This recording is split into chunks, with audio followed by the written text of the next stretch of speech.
The thing is that on that score, on the long term, I'm not very optimistic.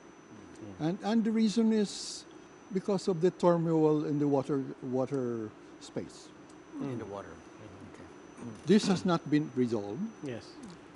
And if this is resolved badly, investments will respond. Define a bad resolution. The bad resolution is that the concessionaires are not recompensed for what they lose in case of a renegotiation. The rule of law says that what the losses they incur in case of changes in the provisions should be recompensed. And investors everywhere are looking at this very carefully. Yeah.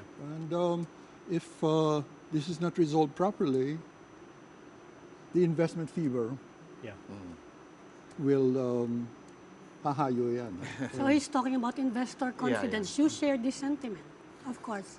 Well, I think obviously the concerns are warranted, but I think if you also look at it at another angle, what happened with Boracay? They took over without any precedent, and look, they made the turnaround. And I think the reason why they want the issues is really a hot topic is because they want it resolved. Because obviously they don't want to deplete the whole Metro Manila out from water, right? So I think that's why they're trying to have this speedy resolution. Obviously, I don't know, or people are just, I guess, at the edges because they want to see where there's going to be a result where it's both win-win at this point.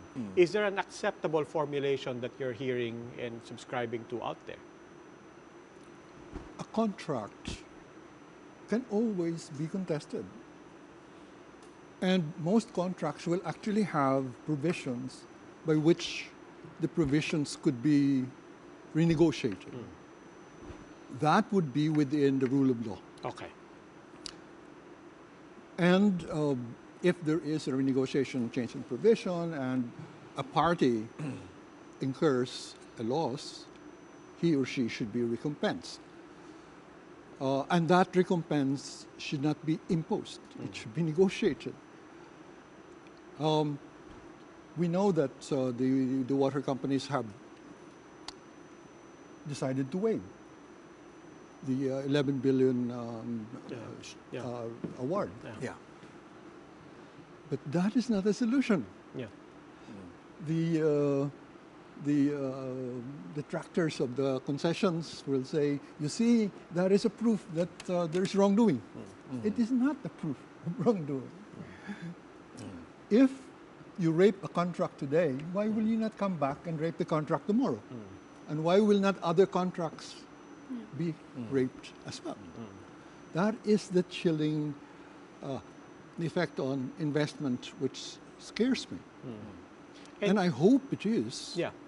But to that scenario, will we feel that in real time? Well, you ask, what's an acceptable scenario? An acceptable scenario is a compromise, I think, okay? So it could go either of two ways. One is an outright rescinding of the contract or non-renewal. I think that would be the worst. That would be the worst because both water companies have already spent 200 billion apiece for their respective franchises. But a compromise, I think, will be a happy resolution wherein they come out with, as the president says, provisions that are more acceptable to the Filipino people, quote unquote. Okay, so define acceptable. The two parties have to agree on that. So on the points of some say in pricing and then removing the mechanism for income tax refund. But if I could just make another point, my thing is, what's the real objective here? Is it the water? Is it the water contract per se, or is it breaking down of oligarchs? Okay, because the president has been very vocal. I mean, I'm not inventing things here, no? He's been very vocal about his resentment over oligarchs. And as I was telling Dr. Fabella, Raul, earlier today, if you take the concessions out of these oligarchs, quote unquote, and give them to another oligarch or budding oligarch, okay, without fundamental changes in the system, then it's going to be another, it's like one pocket to the other, okay? It's not really making any fundamental change. What do I mean by fundamental change? It needs to go with a reform of the justice system. It needs to go along with the breaking down of political dynasties. See, all of these factors distort the playing field.